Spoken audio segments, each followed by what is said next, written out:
Jubilee TV is about to begin. Let's kick it off with a quick video.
That's a great video from Tragedy and Hope. I'm always inspired when I watch that, and it's amazing to me when they do a video like that, that it has, to me, it's very spiritual, but it doesn't talk about religion at all. And what they're describing is the den of thieves, this international cabal of usurers. It's international usury. Well, this show, Jubilee TV, is dedicated not to just, they're saying we are the creators. And the problem is there's this phrase that goes, you're always creating somebody's kingdom. And if we obey man's laws, we'll create the devil's kingdom. If we obey God's laws, we'll be the hands and feet of Jesus and create the kingdom of heaven on earth. And that's what we focus on. And just to preview the show, we're going to have Tommy usury-free Kennedy on as basically he's a great usury abolitionist, and we've got a clip of him at the 3rd annual REBA conference. And as we know from previous show, REBA is the same as usury, and Muslims are against this. All the Abrahamic religions are. Next, Henry Garman will be on to talk about the 144K tipping point and how we make this idea go viral, how we recruit more people to get this number. So the goal is this number. Like right now, we are all focused to get that 144K because God tells us to do that. It's in the book of Revelation. And my presentation is on what are the 7 powerful steps we can do once we have recruited the 144,000 souls that have this mindset of Henry Garman and Tom Kennedy and other usury abolitionists, including yourselves. Once we all have this mindset, once we have our own money system and issue our own money internationally, we can literally cleanse God's temple, and we are required to do so. It is our challenge, and we're going to talk about that, or this video will preview it. We showed this video last week. This is going to be our Jubilee TV mission video, and I hope you like it. It's just 3 minutes long. It just kind of explains what we're all about and the biblical prophecy that describes our initiative.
I do so much dig that intro song. Do you like that, Henry? Oh, that's awesome. I love that. Calling out to all area groups. We're going to make it happen right here, right now. Calling out to all area groups, our brothers and sisters throughout the world. We are inspired because once we get in alignment with our Creator, the Creator of the heavens and earth, there's nothing that can stop us. And that's what this whole message is. This is the good news of the gospel, is Jubilee. Specifically, when Jesus proclaimed Jubilee in Luke 4:19, he said, the Spirit of the Lord is upon me. He has anointed me to preach the good news to the poor. That's what Jubilee TV is all about. It's about victory. And it's going to happen as soon as we recruit like-minded brothers and sisters that refuse to be defeated. And one of those powerful souls that inspired me when I first became aware of this movement, my path was, I was a Ron Paul guy when I first woke up. I listened to Alex Jones a lot. And then I discovered a usury abolitionist named George Whitehurst Berry. And he explained how gold was a loyal opposition solution. The Bible even says so, insofar as the elite control all the commodities on the earth, including the land and the gold and the silver and the oil and petroleum and uranium. And he explained how gold and usury was the tool which bankrupted nations. And once I learned that, I got onto Facebook and I started promoting a usury-free currency called Mountain Hours. And that's when I met a gentleman named Tommy Usury-Free Kennedy. And he was one of the very few activists on Facebook or online or anywhere. You know, this is a very small tribe right now. We're regathering the tribes. We're manifesting prophecy right now. Well, Tommy Kennedy has been working on, he's been a usury abolitionist since the 80s. You know, he's been working on it a long, long time. And he's my brother in arms, and he inspires me because every November he would take the time to send out something that are called usury-free winged lion awards. And he would take his own time and his own money and take these awards and mail them out to usury abolitionists all over the world, including musicians, the Wandering Monks, Bill Still. And, you know, it takes a lot of time and discipline because you don't get much validation because very few people know about this. So it takes the heart of a lion to pursue this path. And Tommy has been doing it a long time. And he right now is fighting a bout of cancer. And he actually shares his journey fighting cancer online on his website, which I included in the chat notes. And I wanted to, reach out literally through the internet, through my tribes online, and I wanted to say a prayer on behalf of Tom. What was strange, 10 minutes before the show, Tom didn't know I was going to do this, and just by chance he ended up coming onto the show. And I wanted to say, Father, our Father who art in heaven, if ever there was one of your children who is fighting the root of all evil, it's Tommy Usury-Free Kennedy. And I pray to you, Father, on behalf of abolitionists across the planet and all of God's children who are being victimized by this wicked system, that I want you to reach down and heal this man, because he's a beautiful soul and he's one of your greatest warriors. And he's the kind of people that need to lead humanity to its salvation. So I hope we can all reach down and say a prayer for Tommy Kennedy, because he's a divine soul that inspires everyone in his community. So I'm going to show a little video of Tommy in a presentation that he was doing at the 3rd annual REBA conference. And That's a conference in Malaysia that actually featured Bill Still and Ellen Brown, who are a couple other prominent monetary reformers. So give me one moment and I will kick this up. Um, he's going to actually talk about the Usury Free Award that is given out to different activists. And here we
So that was Tommy Kennedy in Malaysia, which is, I'm fairly certain, that is a Muslim nation.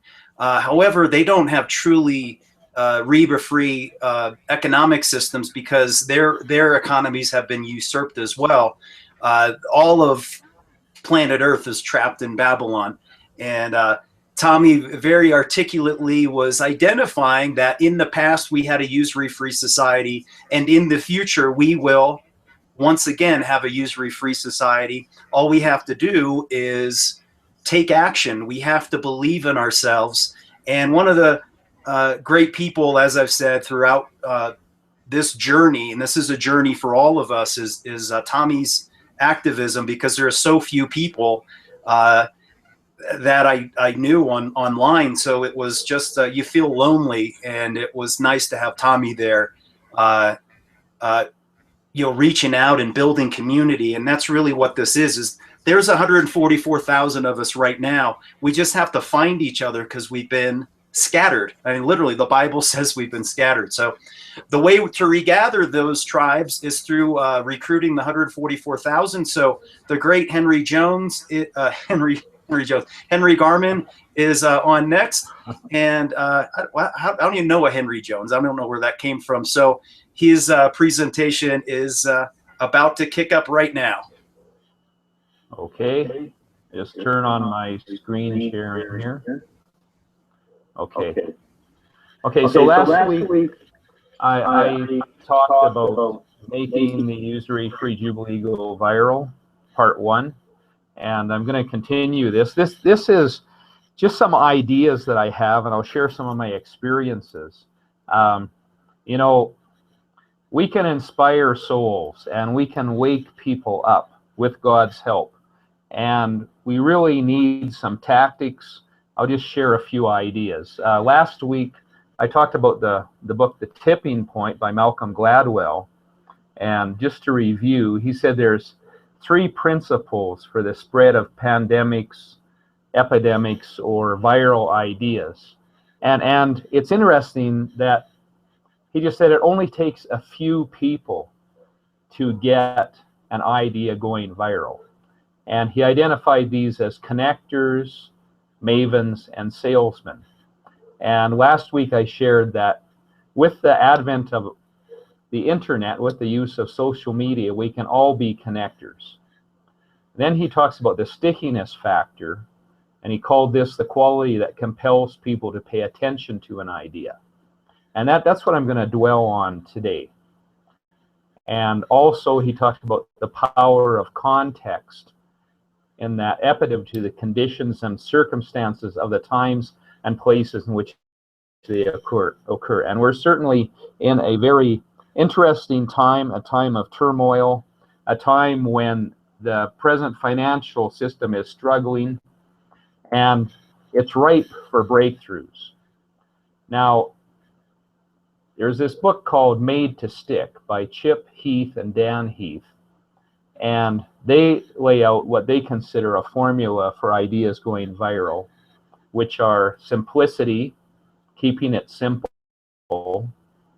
unexpectedness, something shocking, edgy, something concrete, something credible, something that stirs emotion, and something that is a story that can be related. So basically they talked about different types of urban legends that went viral, and they all had these elements of something concrete that people could visualize, that they could tell as a story. And I've been putting up different memes online, joining groups and sharing some memes that I've created. And the one that has been most successful up till now is this. Okay, I took a meme that somebody else had created called Miss Another Payment, and we take the blanket, a usury emphasis. And this one resonates with people. And a lot of them say, well, that's Photoshop. That's not even real.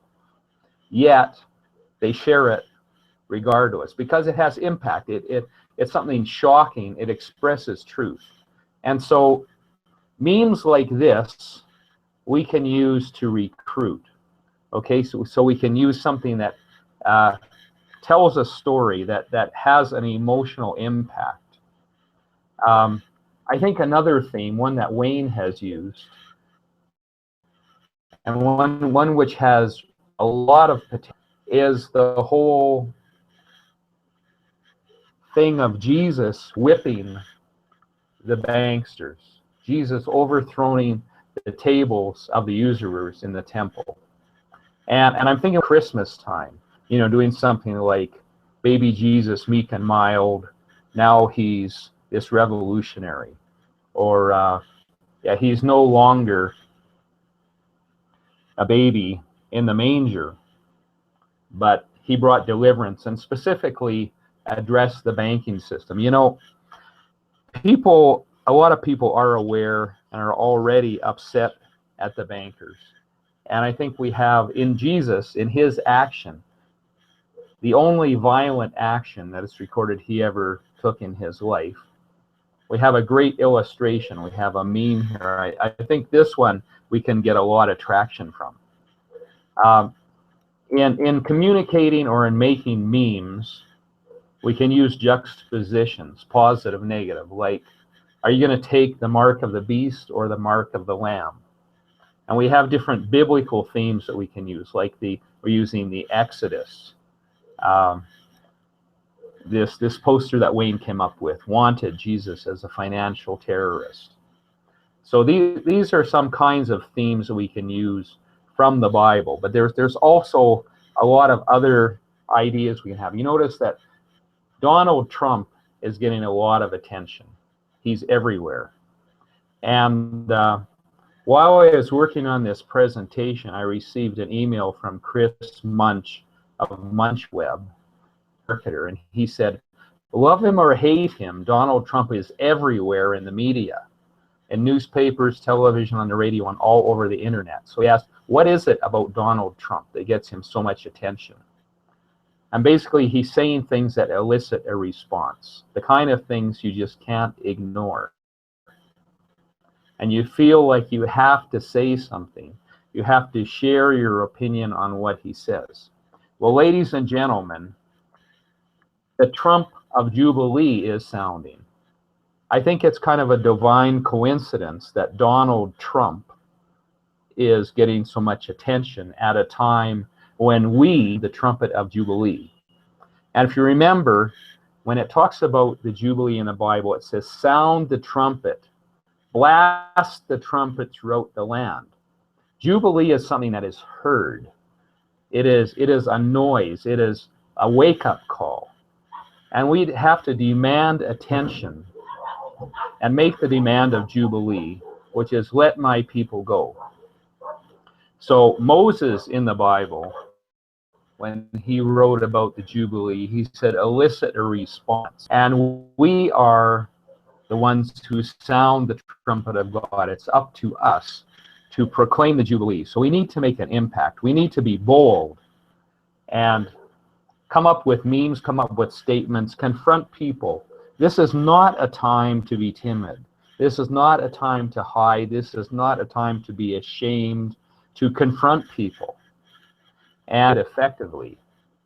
Now, when we're talking about stickiness, I think the main stickiness factor favoring the Jubilee is that people are stuck worldwide in the developed countries and developing countries in one hell of a situation with no way out. And they're offered false solutions, left, right, socialist, capitalist, you name it. Solutions that lead nowhere. And, you know, when people try to look for solutions, they confront all doom, gloom, and bad economic news. And this takes a steep toll, emotionally and otherwise. Now, in Matthew, I think it was chapter 16, Jesus talked to the scribes and the Pharisees, and he said, you know, you can predict the weather tomorrow, but yet you can't read the signs of the times. And you know, the weather forecast for Babylon is stormy with lots of financial earthquakes. We're in a very precarious situation, not we, but Babylon, the system of tyranny, of usury that has been enslaving the planet, is coming to an end. It's in its death throes. People think that, well, we're going down, and they don't recognize that it's Babylon. It's the system of usury that's being judged. And something important that could get people's attention is the whole issue of bail-ins. You know, we had qualitative easing, we had the financial crisis for something like 7 years now, since 2007, 2008. And now what happened in Cyprus and what's coming to North America worldwide is bail-ins. You know that even now when you put your money in the bank legally, that the bank owes you that money. Even though you have a deposit book that says you have this money on deposit in the bank, it's not yours.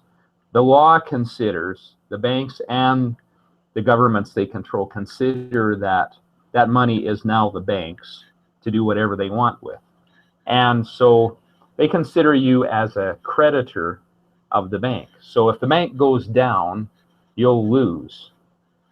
And their plan is simply to confiscate the deposits of their clients. And this needs to be known.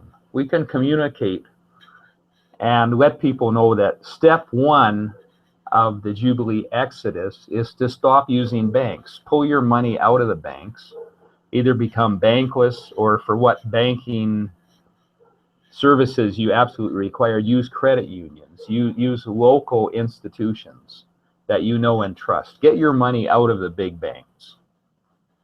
And I just read a report on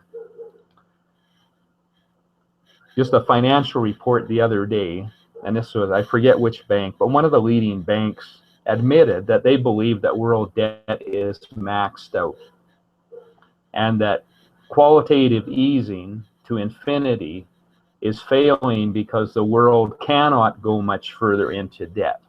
So Babylon is reaching the end of its time. Now, when we're communicating to people, I got the winning campaigns. They identified 3 groups of people. And I'm just using an Old West illustration with the idea of settlers, prospectors, and pioneers. And pioneers are like the early adopters, the leaders, the avant-garde, those who look forward to the future, who are willing to try new things. And then there's the prospectors, who are opportunity seekers and investors, whose main focus is what's in it for me. And then we have settlers, which would be traditional, security-driven. Their main focus is safety, belonging, the survival instinct, and they seek protection.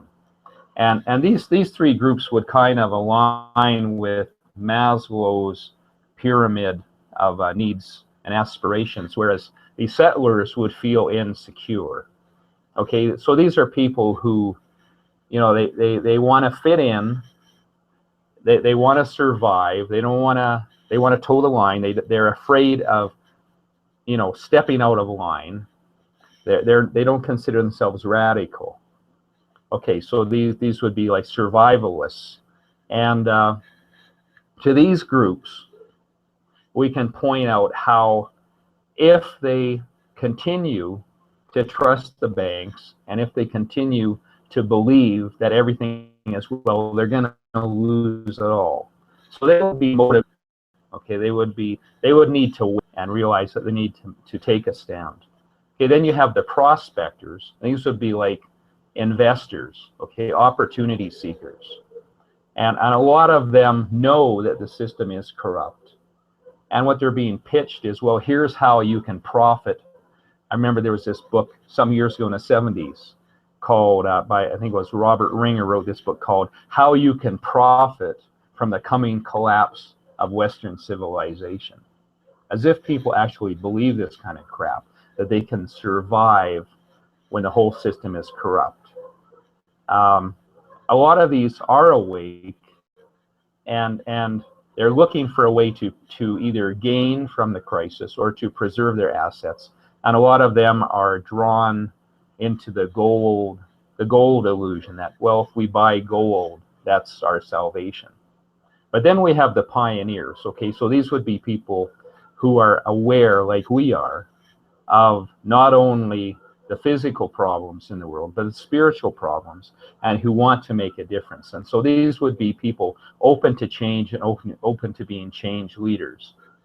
And so one message may resonate with one group rather than another group. So I'm just drawing your attention that there's different ways, different triggers, different messages that we can craft depending on what group we're targeting.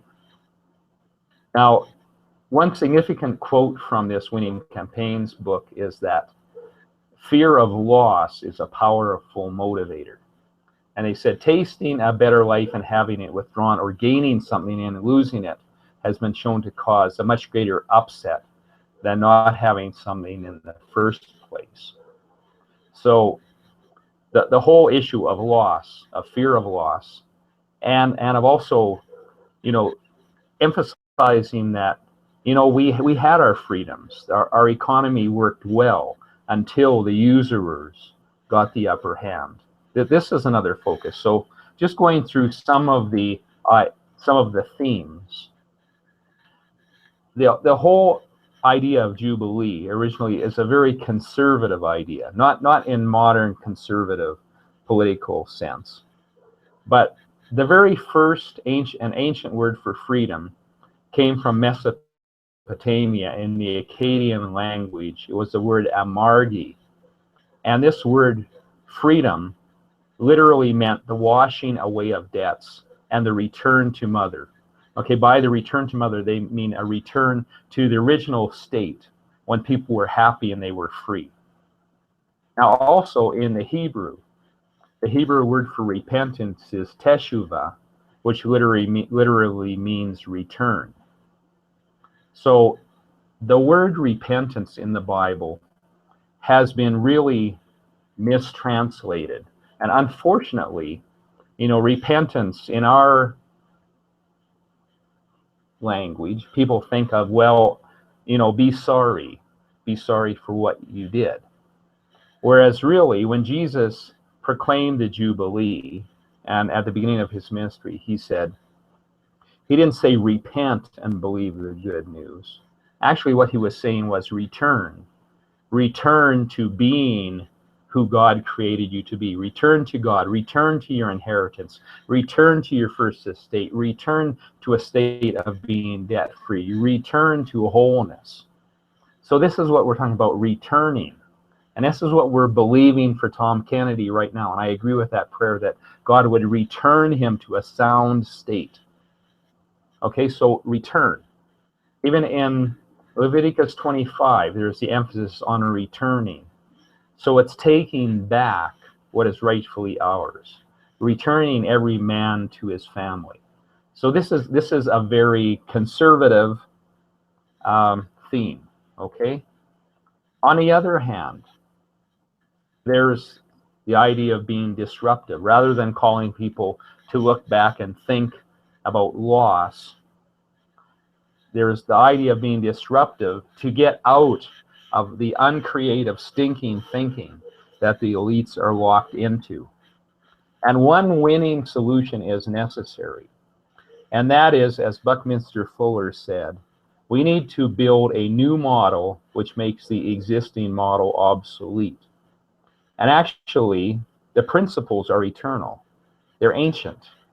Yet the modern application is wonderful in the sense that we are not just communicating memes, but we plan to create a disruptive technology.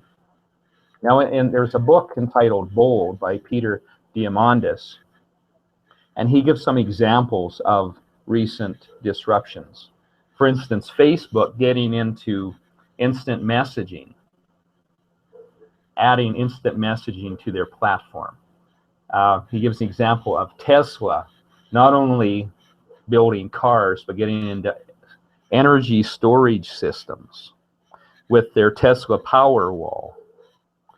Google getting into mobile phones. Google was originally an internet search company, but got into phone shipping, Android, and which now has an 82% market share. Amazon, disrupting books and ebooks. Started as a company selling physical books, then came out with Kindle. Then there's Netflix, Uber with the taxis and food delivery, LinkedIn, changing the whole recruiting world, Apple, changing the way we listen to music, and Google, Apple, Uber, and Tesla getting into cars, self-driving intelligent cars. And also Facebook and Apple getting into communications, launching satellites, and planning to bring broadband internet to the whole planet. So these are disruptive technologies. And he asks the question in his book. Okay, he focuses on companies, but we can think of us as our tribe. He asks, how can our assets be used differently to solve problems that could impact 1 billion people?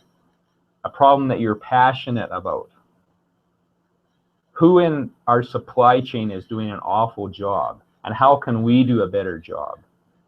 And what do people need? Where are they underserved? How can you solve their problems?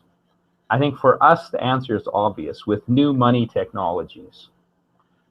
Because there's billions, not just 1 billion, but I'm thinking about the 7 billion people on this planet who need freedom from usury. And the banks are doing an awful job issuing debt money. And we're being underserved. And we can release the great potential. In a video I just love, Ken O'Keefe at a conference talks about usury. And he says, imagine if we had the ability, like the banks do, to create infinite amounts of money, what would we do? He said, well, for one thing, I'd end world poverty immediately. And you know, with the disruptive technology of creating our own money, we can set the world free. Now, I just came across this site of Reggie Middleton's just the other day.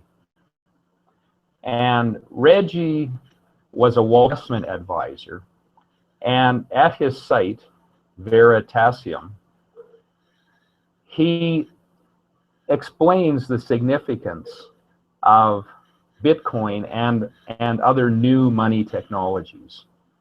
And what's interesting is that he said that, you know, most people view Bitcoin as a new currency, but he looks at the blockchain technology and the liberating aspect of it, the fact that he says nobody is focusing on the technology that allows Bitcoin to be anonymous and outside the banking system. And he says basically using it for smart contracts to disintermediation, to get rid of the usurpers and all the middlemen who are taking their cuts. And so he's looking at the bigger picture in a very similar way that we are. And one of his pages I find really interesting is his analysis of a document produced by the Bank of England where they're talking about what is money. And he says, you know, they're totally wrong. He says money is not a type of an IOU. Money is a proxy for labor. And he says, you know, work, whether it's human work or the work of machines, transforming raw materials into products is production. And money does not have to be an IOU. It can be a proxy for labor. And the only missing link, he just doesn't have the word our money, but he basically has the identical same concept. And I'm finding it seems as I look into this, almost every day I discover folks who's coming to revelations about money, and that it's the fruit of our labor itself is what makes money valuable. So what we are proposing as a tribe, and Wayne has written about this extensively, is our money, which is a revolution in networks of exchange, local self-issued currency. And I think this is really the area that has a great viral potential. There was this movie, this hilarious movie starring Eddie Murphy, and you've probably seen it, in which he comes to America, and he's a king of this little nation, and he doesn't let anybody know who he is, and he has a humble job working in a hamburger store, and his girlfriend's father says to her, when he discovers who he is, he says, he's got his own money, and baby, when I tell you he's got his own money, I mean he has his own money. So he has his picture on his bill. Now, can you imagine when we have our own money and we're not beholden to the usurers? When we, worldwide, nationwide, it's starting in communities. There's thousands of local currencies already. But when we issue our own money, we've got our own money. We're the 144K. Now, this is a story. I think this has great viral potential. And we can tell stories even now. I think we could interview people who are using local currencies.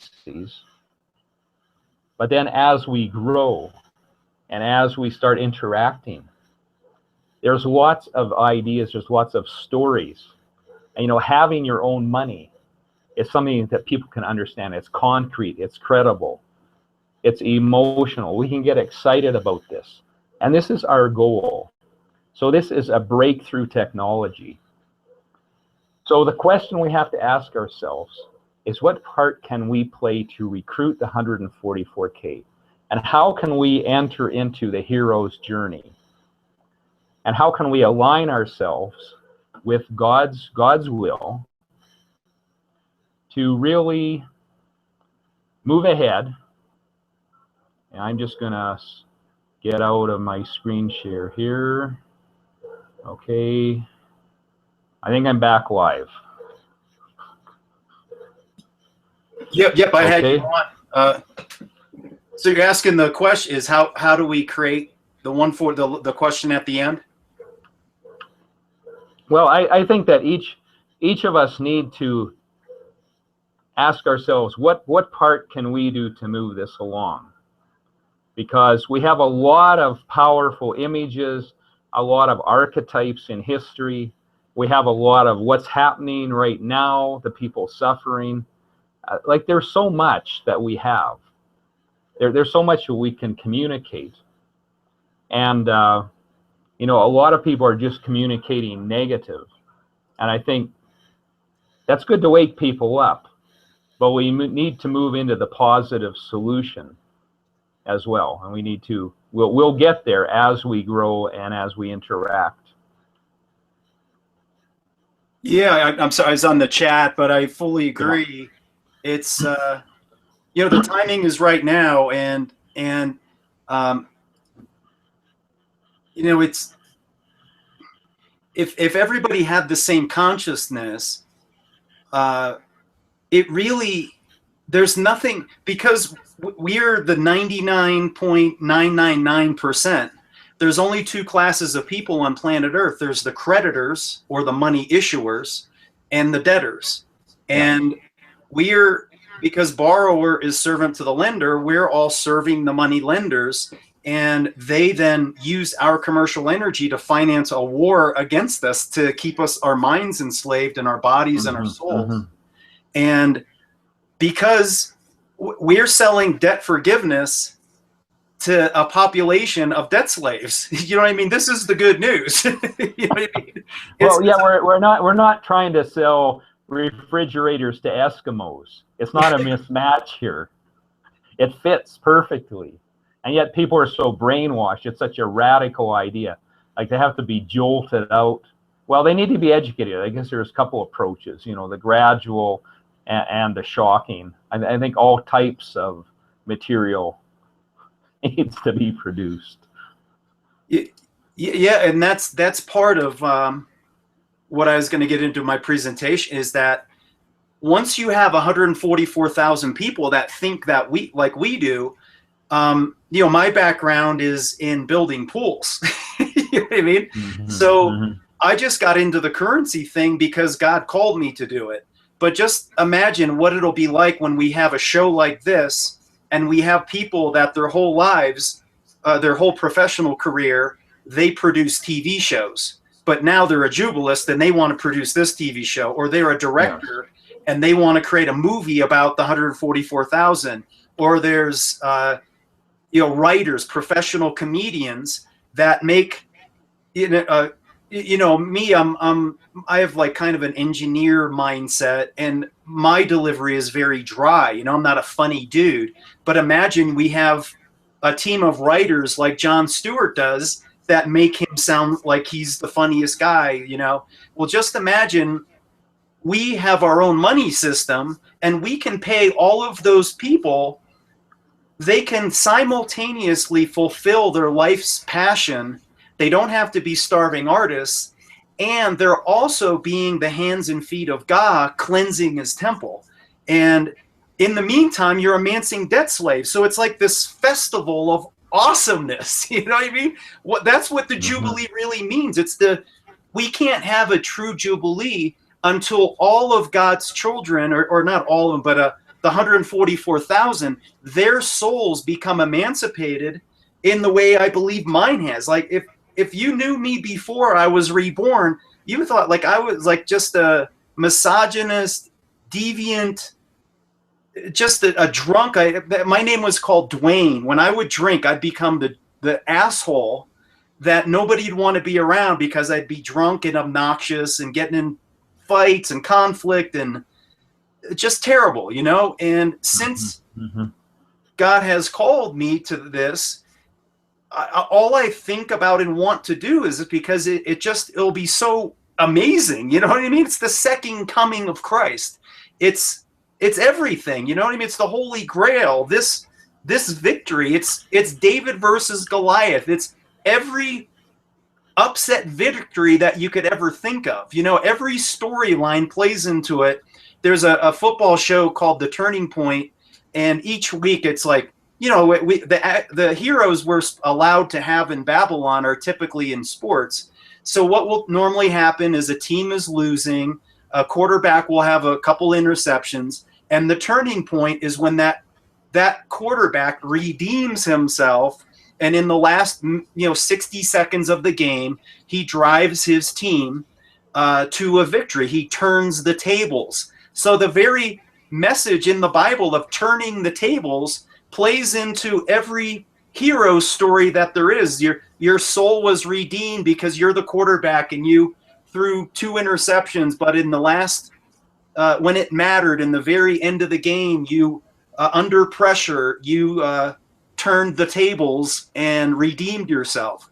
So this is the guts of the greatest story that could be imagined, but we're so tiny. We're this tiny little network of people like Tommy Kennedy and Henry Garman and Anthony Michels and Corey Peterson and I'm missing names, Brett Jones. And a couple weeks ago, we had Brian Jackson, the local guy who is a usury a conscientious objector, and he said, you know what, I'll stay in jail. I'm not going to go work for Federal Reserve notes. Keep me in jail. That's awesome. That's the making of a movie. That's more or less what Martin Luther King did. So there's some very cool people in this movement, and I couldn't be more filled with the Spirit of the Lord. You know what I mean? I every year that goes by, you think, man, I'm awake. And then another year goes by, like, man, I learned so much stuff. And I've met so many cool new people that are all down. They are down for this fight. Have you noticed that same effect? People waking up, you're alluding to that in your presentation. People are waking up to this root cause evil of usury. Yeah. And there's some new, it seems like every time I go to create a presentation, I discover somebody new as I'm creating the presentation. And I think, should I include it, or maybe I should research it a bit more and do that next week? You know, I'm finding more and more. There's just some really, we're getting more people already. And they may not know about us, but we're discovering them. Yeah, and I wanted to commend Henry this week. You know, this is Be the Change. Henry and I aren't just like, you know, like the preacher, like, do this, we're not going to do anything. We eat and breathe what we're doing. And Henry this week recruited roughly 50 people to the 144,000 Kingdom platform on Facebook. 50 people, and he did it in about a day. And he used the exact system that was on last week's show, Jubilee TV #7, and he showed a systematic way of, you know, you post a meme, and then when people like it and or share it or comment positively, you know what? They just qualified for the 144,000. So you friend request them, be bold, and we have to not be shy, because like Henry was saying, is on a planet of 99% usurped debt slaves, this is the good news. God has a plan for us. All we are doing is history is prophecy. We're repeating what our ancient ancestors did. If we just humble ourselves and just not resist and listen to Babylonian solutions, all we got to do is humble ourselves. God is literally going to reach down and grab us by the hand, just like he did with the ancient Israelites. We listen to the creator of the heavens and earth, who designed little children and nature and animals and all these beautiful things. He also gave us the perfect economic system. So all we have to do is obey that. And I wanted to mention a couple, three things that I took from Henry's presentation. And by the way, if anybody in the chat has questions for Henry, I want to include that as well. But Henry was mentioning bail-ins, and specifically that has already occurred in Cyprus. So when the international bankers do anything in any country, it's going to happen everywhere. You know, this is an international system. Governments, there are no governments. They're just bank colonies. And the reason why they call them different names is, if we identify with America, we're Americans willing to go fight debt slaves in Nazi Germany, and the people in Nazi Germany were debt slaves, and then the people in England were debt slaves. So the way the creditors trick us into conflict is they divide and conquer us. So the test case in Cyprus of bail-ins actually happened in the United States during the Great Depression, because number one, they seized Americans' gold, and the government transferred it, and it got turned into the private for-profit International Federal Reserve. When they seized gold, when FDR seized the gold, the government didn't get it. It went through a bankruptcy to the creditor. The debt slaves had to give up their collateral, right? That's all that's going on here. Additionally, when there was, I forget the number of banks which went bankrupt during the Great Depression, they bankrupt the little banks, so all the money gets funneled up and they consolidate into a very, just a single cabal. When those banks went bankrupt, the depositor's safety deposit box, so if you're a grandma and you put your family's gold or your jewelry or whatever in a safety deposit box, they seized, because they are, when there's a bankruptcy, all of the assets of the debtors go to the creditor. Well, they seized those safety deposit box. Well, it's safe from the little thief, but it's not safe from the big thieves. You know, the den of thieves, they believe this entire planet is theirs. And we are the goyim. We are the chattel that work for the international creditors. So I was glad Henry had discussed that. Also, he was talking about the barter script, which is our money. And throughout history, whenever there's a banking crisis, During the Great Depression, for instance, there were 3,000 local currencies in the United States because they didn't have any gold and silver money. They didn't have any of the monopoly banker money. So just as a matter of survival to keep from starving, Americans issued thousands of local currencies, and it's very simple to do. Argentina did the same thing during Argentina's economic collapse, and they did the same thing in Turkey and the Soviet Union. So you have to think of humanity as like a sheep, and the sheep grows and it gets sheared every so often, and the wool gets sheared from the sheep, and that's how these parasites feed off of us. And they also want to enslave our minds so that we don't even perceive that this perpetual shearing cycle is occurring. And then finally, Henry was discussing how there's a word for freedom, Americam or something like that. Anyway, that word for freedom was about debt forgiveness. Well, in the Bible, freedom or liberty is associated with Jubilee. Jubilee and liberty are the same things. The libertarian movement doesn't associate the same thing. They're associating liberty with freedom from government force. Libertarians do not promote the idea of debt forgiveness jubilees, even though individuals may believe in it, but the general dogma, it's about the non-aggression principle, meaning that if we just eliminate government force, then we'll be free. And that's not true, because even if you dissolved government, you'll still have the money power, which has a monopoly over gold, silver, and Bitcoin, and Federal Reserve notes, or even greenbacks. There's still a monopoly over the issuance of money. Therefore, since a tiny minority of money issuers control the money supply, they will still usurp the will of the masses. They say absolute power corrupts absolutely. So if you have a monopoly over the money supply, or even a bunch of monopolies, you can have, just like you think about in the entertainment industry, there's all of these different Hollywood TV production, movie production studios. Well, let's say there's 10 of them. Well, ultimately, there's never been a movie made about this. And this is the greatest story that's ever been told, but they never made a movie about this. So the usurers control, even though there's a whole bunch of movie studios, they still have a monopoly over the control of that. Well, they do the same thing with money. They introduce gold and silver to think if you use gold and silver, you'll be safe from the control of the usurers because we have the Federal Reserve note. Well, that's a deception. It's a loyal opposition solution, and the Bible actually explains that that gold and silver will testify against us, meaning what God is saying to his children, he wants us to value the souls of his children.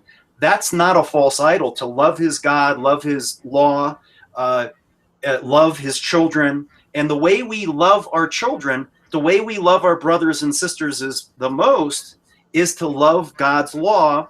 And also we edify their souls. And the way we edify their souls is when they issue money backed by their own gifts and passion, we accept their money, because if we just start bartering, this will eliminate this whole system of usurpation. So I wanted to add those comments, and I'm looking in the chat now to see if anybody has any questions, and we do not.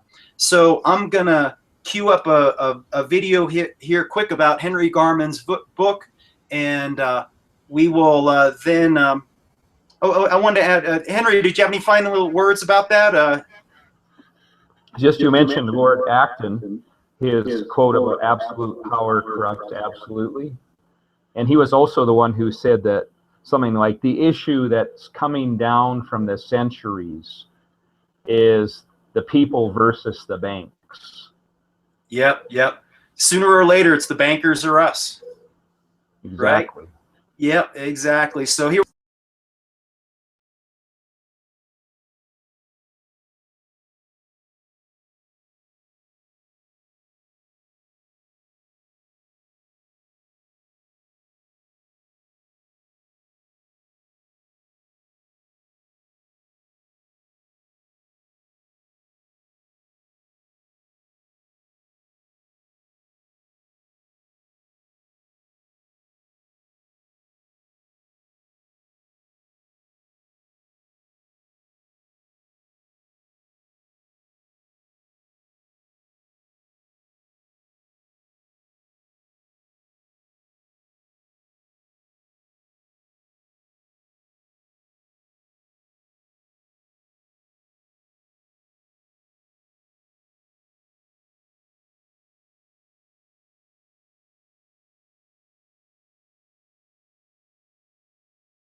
So please, consider it's the holidays coming up. It's people like to have their ears tickled, and what happens because of that, we don't ever progress, and we have to grow, and we have to get outside of our comfort zone. So please, considering a book like Henry Garman's book talking about Jubilee, which is the good news, share the good news with your tribe and start spreading this, because again, once people recognize this, once everybody gets this, literally we can heal humanity in a matter of months, because the technology to issue bits of paper and bit digits and have a database for names in your local community, the technology really isn't the barrier. The barrier is our own self-limitation. That's truly the barrier right now, is that you have Henry was talking about revolutionaries in a society, and I don't know if these numbers are exactly right, but in typically in a society, you have 80% people that are like conservative. They're managers, right? And then there's like about 20% of the people who are revolutionaries, that are entrepreneurs and people who like disruptive technology, or as Henry was saying, they're early adopters. And that's the way the creator kind of engineered us to be. And I'm obviously a revolutionary, but you also need to have managers who create a reliable system. Now, Babylon's system of Federal Reserve notes, it has a built-in theft of usury. However, it's convenient. It's easy to use. It's reliable. It keeps creating new technology. So the managers are the ones who keep that thing working. So you need to have both groups. You have to have both, let's say, progressives and conservatives. It depends upon what the topic is. And that's why we need both people. So we shouldn't look down upon, there's a large segment of the population that's never going to adopt this early, because they're just fearful and they just want to be very conservative. But once we transfer this system over, we're going to need them too. So this isn't debt slave against debt slave. We need everybody to transition, and the people who are revolutionaries, they need to become obedient to God's way. As I struggled, I started the currency system first.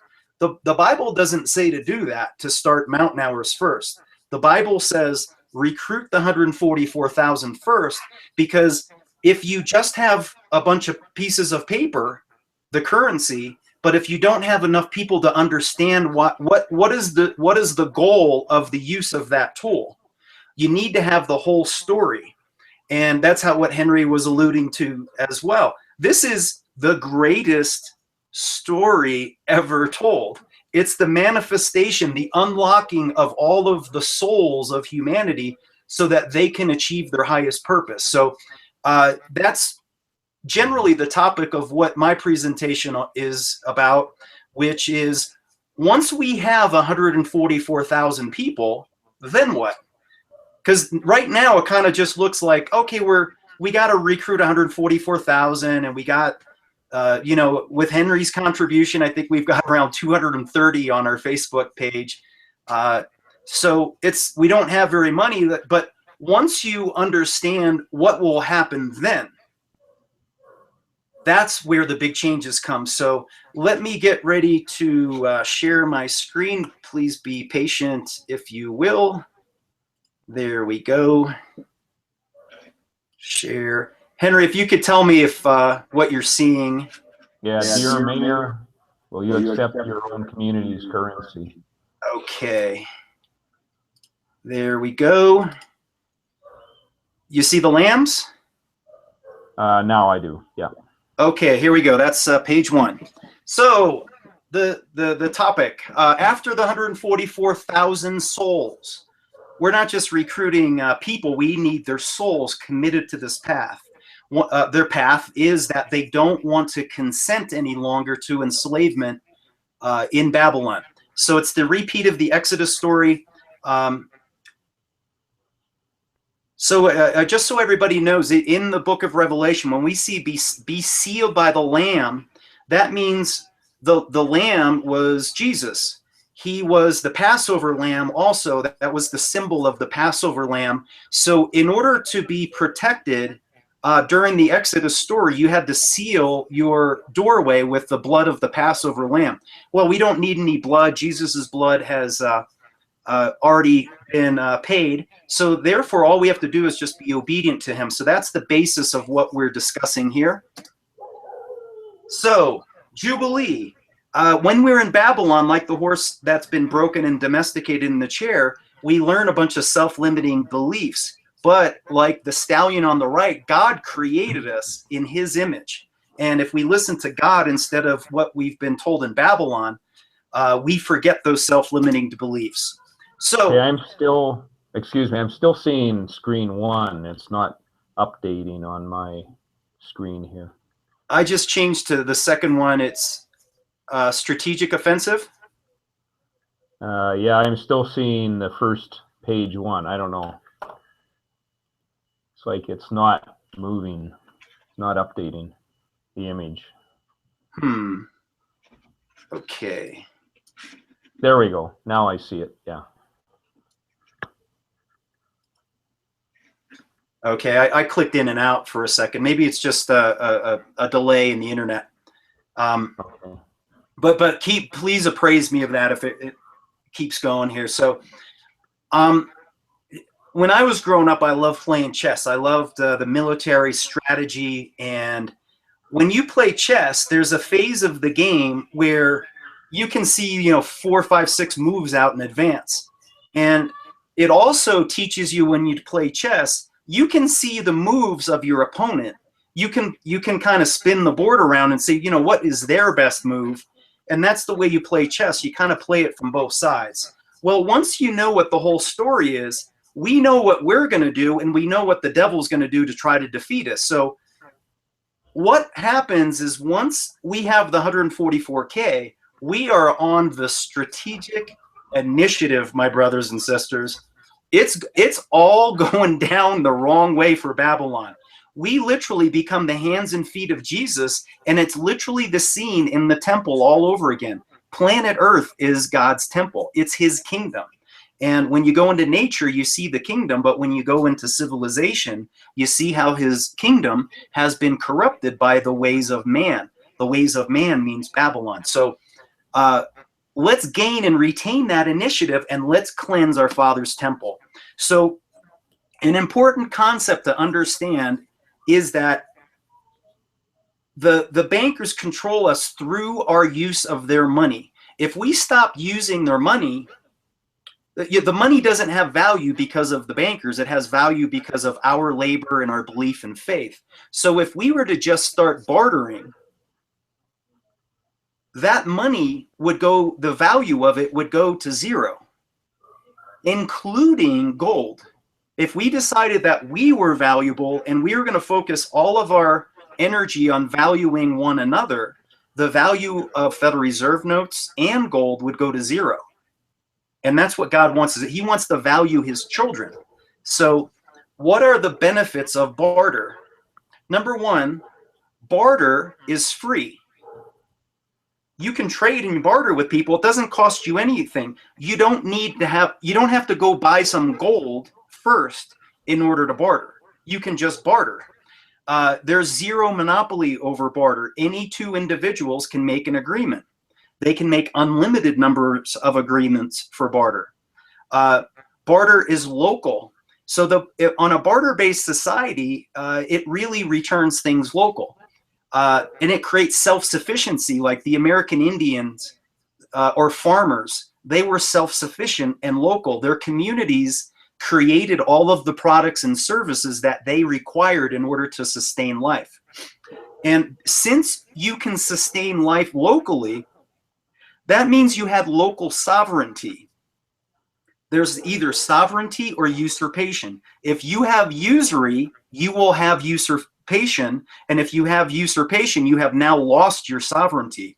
And that's the intention of the the money lenders is to destroy our sovereignty so that we don't work for ourselves, we work for them. And we're not able to be self-determined.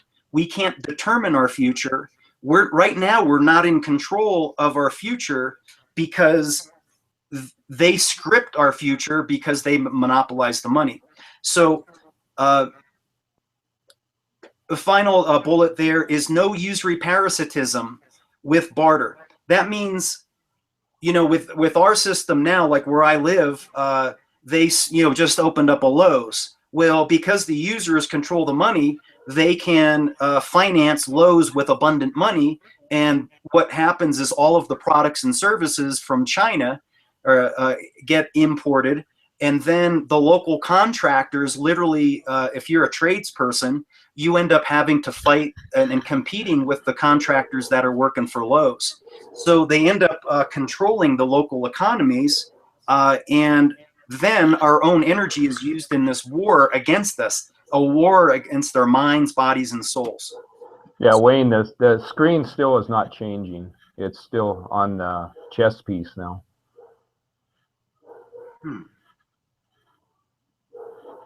I'm wondering if it's just running slow or I'm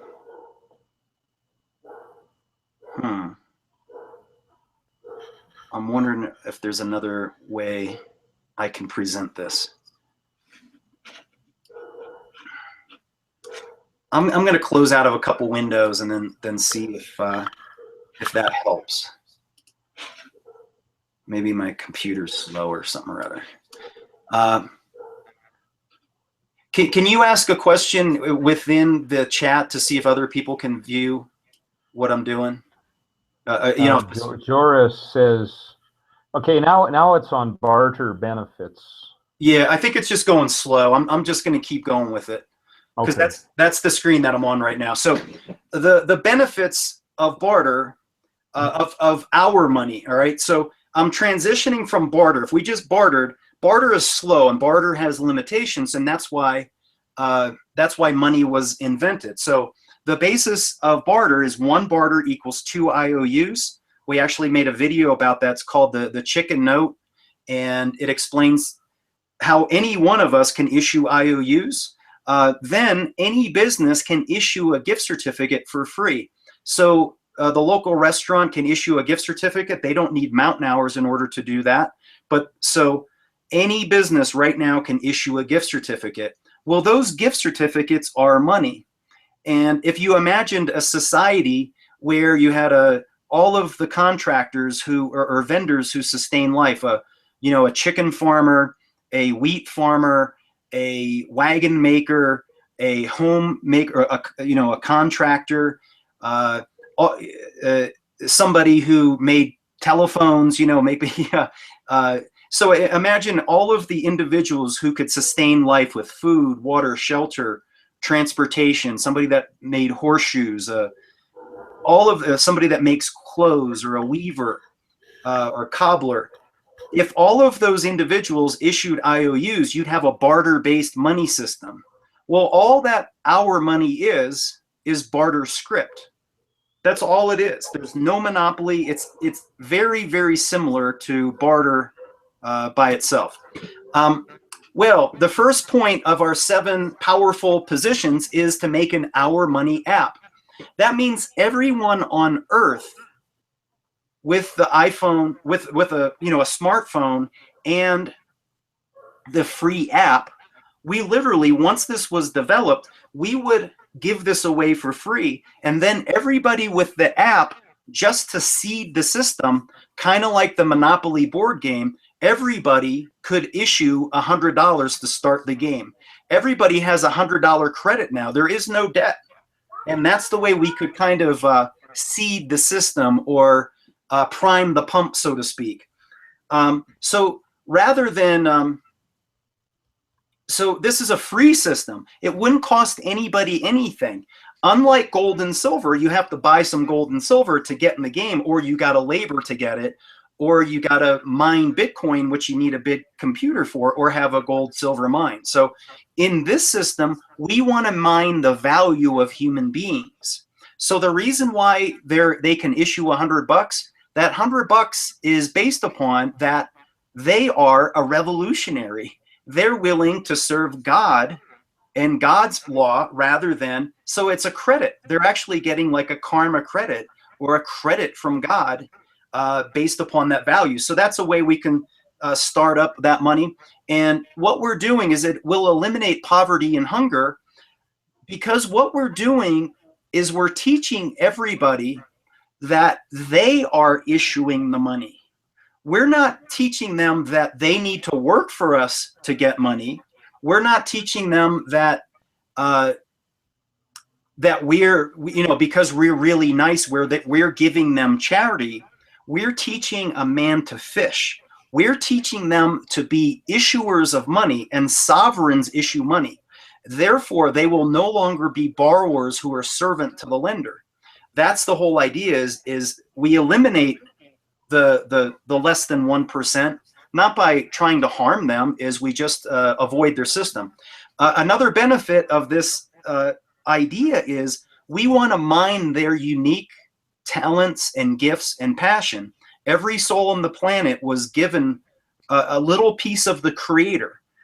And that creativity comes out in our artwork and our creative ability. The presentations and the memes that Henry makes, that's part of his creative ability. The way he delivers the message articulately, those are all gifts that the Creator gave Henry.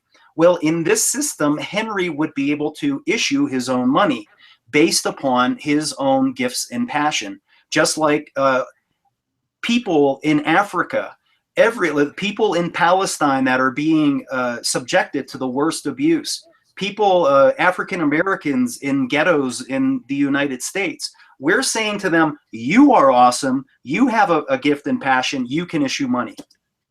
So how do we do this? So using an analogy of the Uber app, Uber is a taxi locating system which allows anybody who qualifies to be a cab driver. They do a background check. They actually, I applied to be an Uber driver and they failed me because I had 2 DUIs. So they background checked me. But if I qualified, that would allow me to be a driver for Uber. I would use my car and pay the bills, and they basically give you a cut of the cab. Well, investigating how do you make an app like Uber, so we want to make it so everybody who qualifies can issue money. So investigating this, if you look at the meme, it starts at the low side from 25 grand going up to roughly $1.5 million. Well, with 144,000 people who are committed to this path, if each contributed $10, we would be roughly at $1.5 million. Then, once that app was developed, we can then reimburse everybody with 1 hour, which is equivalent to $10. So you would actually get your money back. As far as that goes, we can reimburse everybody. You know, people are going to be able to issue their own money, so they're going to be able to issue $100 and more and more and more as we go on. Now, even though this is an app that would work internationally, Uber system, there's an Uber Denver, there's an Uber in Tampa, there's an Uber in Breckenridge where I am now. So they have local nodes that also spread out globally. Similarly, we can do that with our money. You would issue the currency locally, and you would barter locally. It's a bottom-up system, unlike the international system, which is top-down. Now, to locate other Uber, it's kind of cool when you have the Uber app open. And I was at the airport, and I was like, you know, I wonder how quickly a cab could get here. So I put in a request for a cab, and it actually shows you a visual on your screen of how close the cabs are. Similarly, just imagine you had in your phone right now, right? And think of, you know, it's dinner time right now, and you could type in pizza, right? Well, on your Our Money app, it could show you all of the Our Money businesses who also, you know, they accept Our Money that make pizza. Here in Summit County, for instance, there's a place called Last Chance Pizza. they accept mountain hours, and you could go and you could take your app and literally with your phone do a transaction. And by the way, with this system, because it's hours are a fixed unit value of an unskilled laborer. You know, say I started working at 12 years old, say, you know, during your high school years or whatever, you make 1 hour per hour for mowing grass or shoveling snow, doing unskilled labor. And then you make multiples of that based upon semi-skilled or highly skilled worker as the market will bear. So the reason why this question is so important is that Henry Ford has this great quote, because the youth who can solve the money question will do more for the world than all of the professional soldiers of history. And if you think about that quote, you know, during Jesus's time, the culture of that time, they were looking for a Messiah like King David to come in with, you know, to lead a violent revolution, to be like a violent revolutionary, like a zealot. Well, Jesus showed us by example, that's not how you emancipate humanity. You emancipate humanity by turning over the money, ending the debts. If you turn over the moneylenders' tables, those tables, the debts get canceled. That's what that represents. And he declared Jubilee. So it's a non-violent revolution where you follow God's law. So, all right, number two, with 144,000 people, we can create pressure groups that focus on a very specific issue.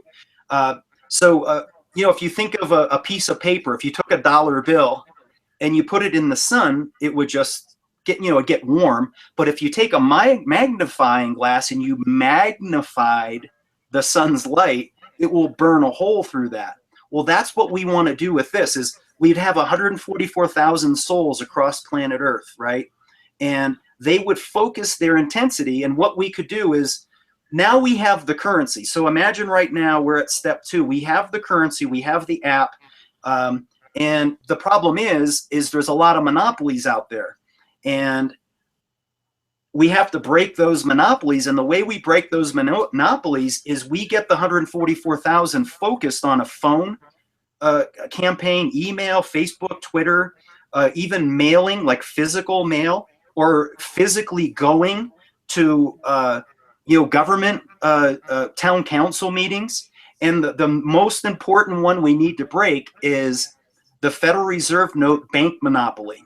So right now they only take taxes in the form of Federal Reserve notes. So imagine a bunch of people focused in one county, like here, Summit County, for example. I'm not picking me as being the winner. I'm just saying everywhere can do this, but we need one place to pierce through. We need to be the tip of the spear. And the seeds have been planted here in Summit County.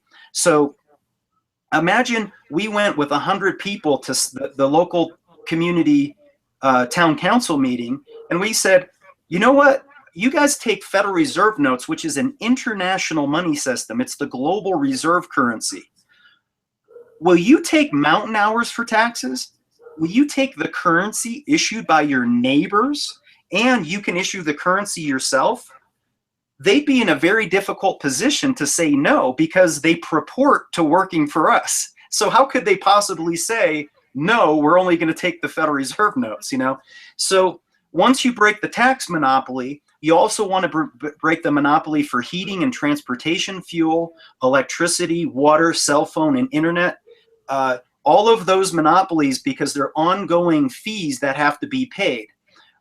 Your mortgage, you're not going to have to pay it because we're going to have a Jubilee. You don't need to break that monopoly because that's part of the Jubilee. So as an example of a community which has done some of what I've just described, the Bristol pound in England is a local currency. It's both physical and digital. And in the image, it shows a digital version. In the back, you see a person holding up an iPhone.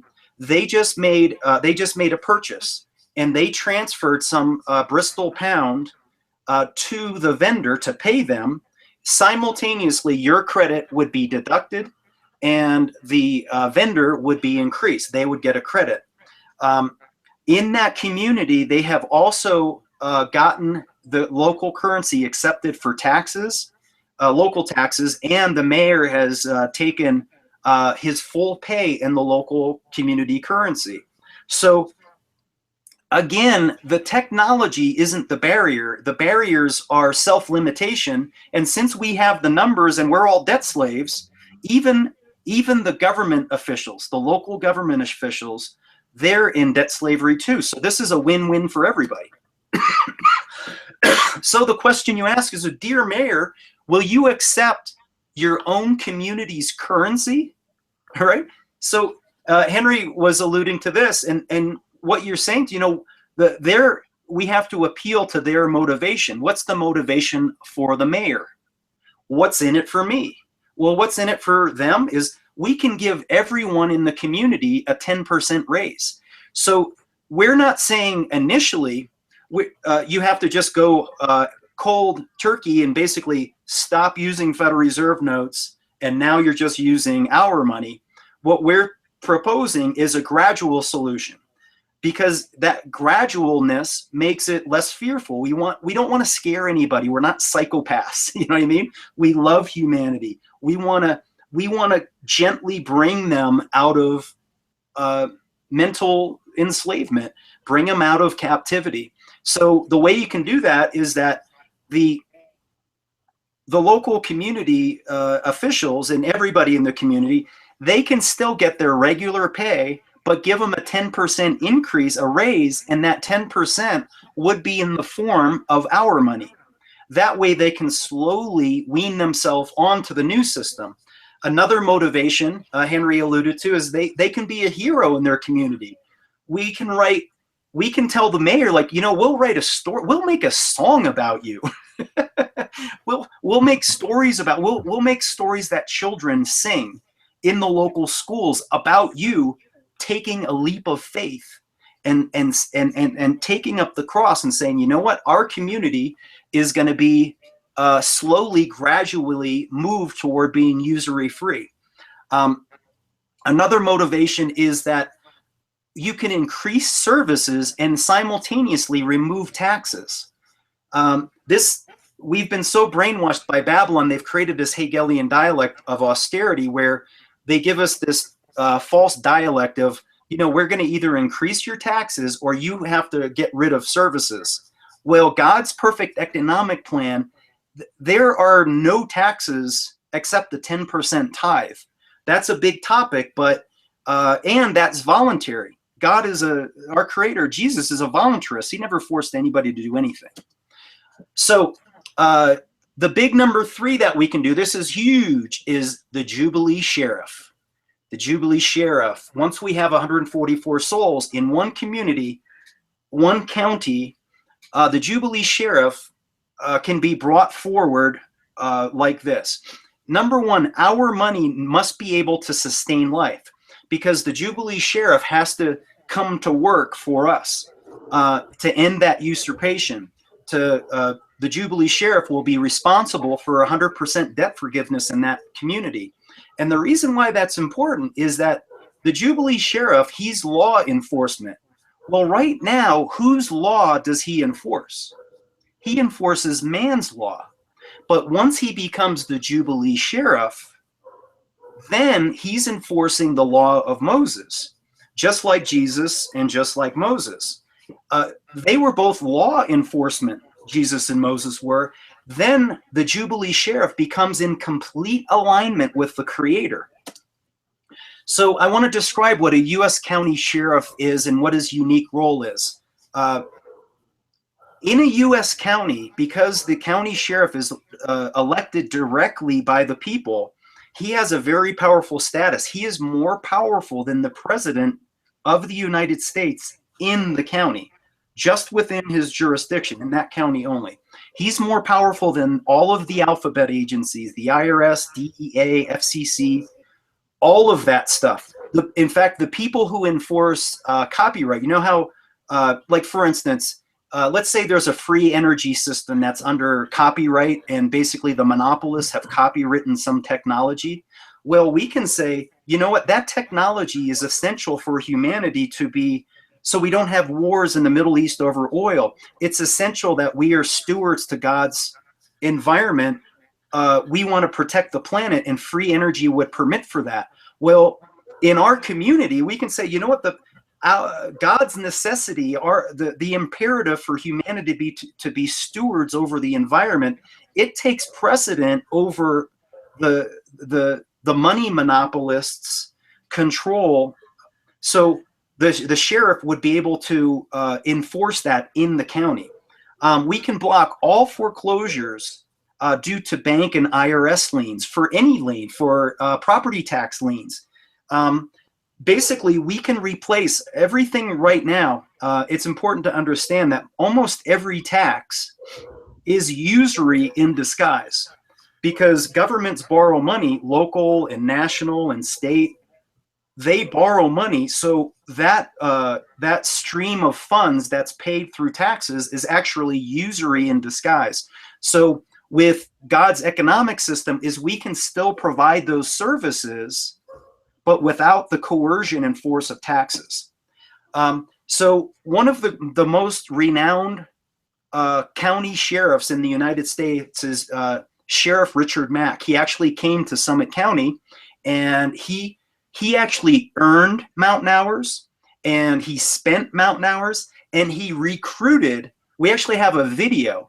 Sheriff Richard Mack was a participant in recruiting a new member to mountain hours at a local farmer's market.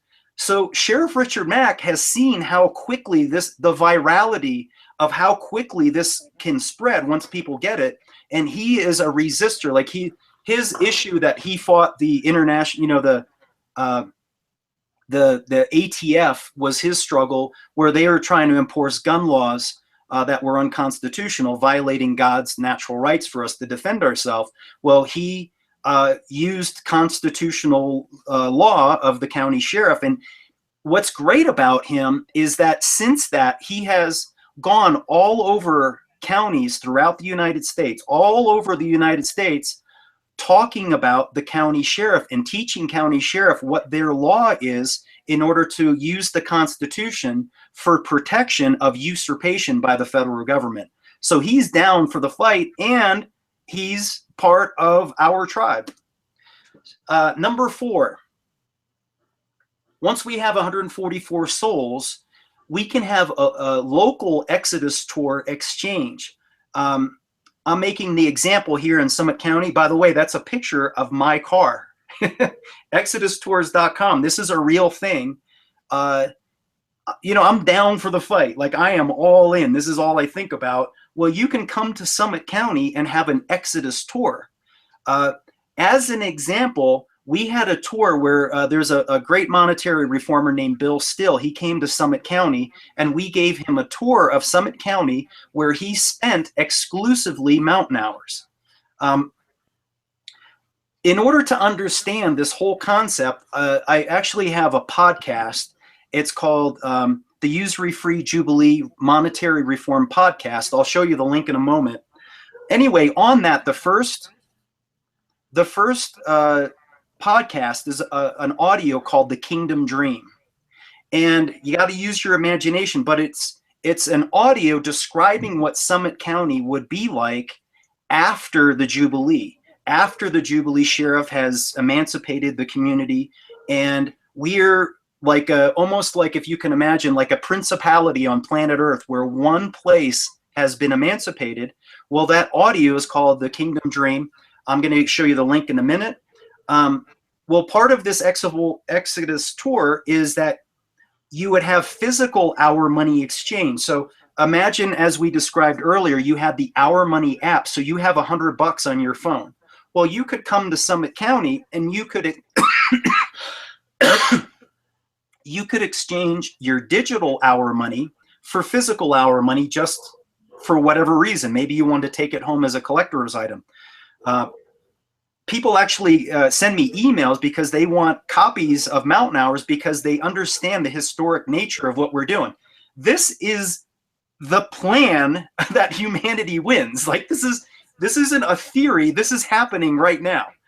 So part of this Exodus tour of exchange, we want to have a physical bank where you can get a usury-free home loan, right?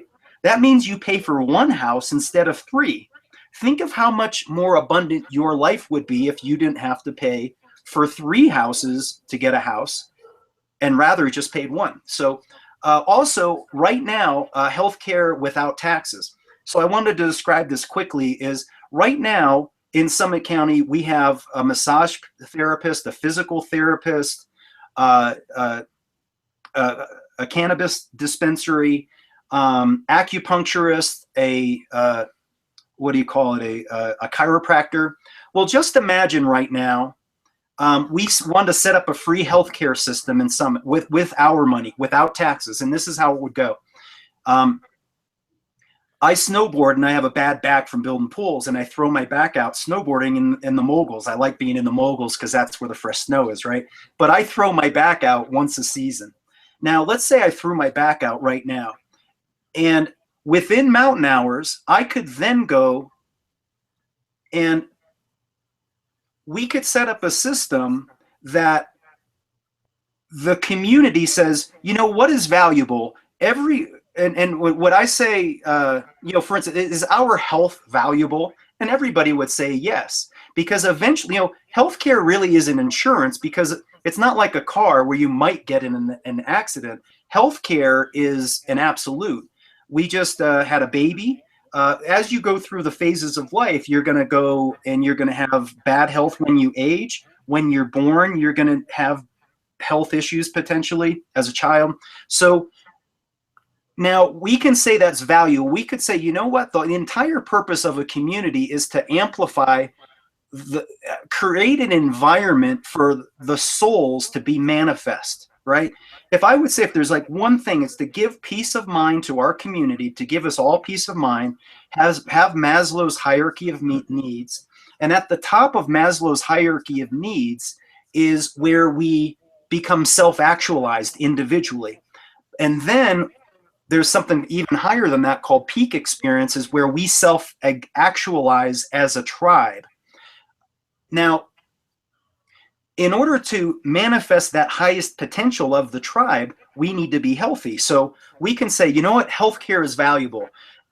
Well, money is just a reflection of value. Therefore, we say, you know what, we're gonna guarantee our tribe when anybody gets hurt that we're gonna issue brand new hours to pay for it. So let's say that was the basis for our healthcare system. I could then go to the chiropractor right now. I mean, this could be a real thing right now, and pay for the chiropractor to adjust me. Well, then you're still in some physical plane, and I don't like using prescription medicines because that's Babylon. I like using cannabis. It's actually in holy anointing oil in the Bible in Exodus 30:23. So that's what the apostles and Jesus used to heal people, cannabis oil. And I can use that to massage into my back so I'm not so stiff. And so with this system, or I can get acupuncture, or, you know, if that's not your thing, you can go to physical therapy or whatever. The whole system is voluntary. The point is without taxes, without corporations, but without multinational corporations, we in our community as a tribe, as love revolutionaries, as compassionate caregivers who wish to heal, we can create all of this right in our tribe. So finally, the Exodus tour is actually a cannabis tour as well. Here is my ride parked at a dispensary actually in Denver. So we'd actually want to go to Denver and pick people up at the airport. This is what we did for, we didn't do the cannabis part of this at all with Bill Still, but we are change activists, picked them up in Denver, and then he actually got mile high hours first, and then he traded mile high hours for mountain hours because they all interchange because they're a fixed unit value. So if you look on the back of my truck there, you see a little logo. It says mountain hours are accepted. So finishing up this point, on the left says, again, self-limitation is our biggest challenge. So emancipate yourself from mental slavery. None but ourselves can free our minds. That's the Redemption Song, a song of freedom by Bob Marley. On the right, it goes, The Kingdom Dream, from bank colony to art colony.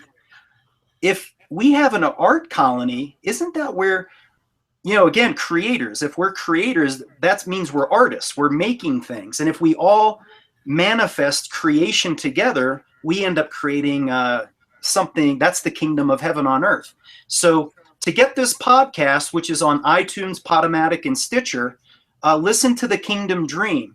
It's about an hour long. So to find it, please go to my website. It's called usuryistheroot.com, usuryistheroot.com. And if you look over on there, under the hand, the whip, Jesus's whip, it says podcast. Click on there, and the first podcast that will come up is The Kingdom Dream. You can download that for free and put it on your smartphone. There's roughly 11 episodes or so. Put them on your smartphone and listen to them when you work out, listen to them when you're driving, or do whatever, and share them with people, because they're designed to, if we share the gospel of the kingdom, how things could be, create what we want rather than focusing on what's bad. Well, that's what the Kingdom Dream is all about, and it's free. Get it on your smartphone for free. National tour. Well, we just talked about Summit County in Denver. If you look to the left of the national tour image, you'll see the logo for Mountain Hours. We're up at the Continental Divide, where the ski resorts are.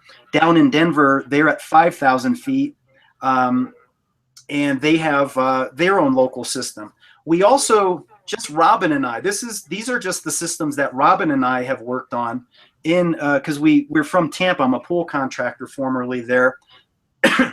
And in Tampa Bay, we created something called Clearwater Hours, because there's a town there called Clearwater, and who does not want clear water? And Babylon is giving us tainted water through fluoride and poisoning. Right in the Gulf of Mexico, they had the oil rig, which it blew up and they put in Correxic in the water that poisoned the wildlife there. So these people are destroying everything. Well, we want to be the quality alternative and lead with a vision for what we really want. Clearwater Hours.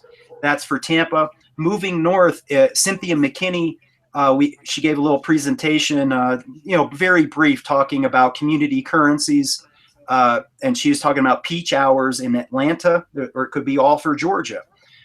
In Tennessee, the volunteer state, we created Volunteer Hours for Victory.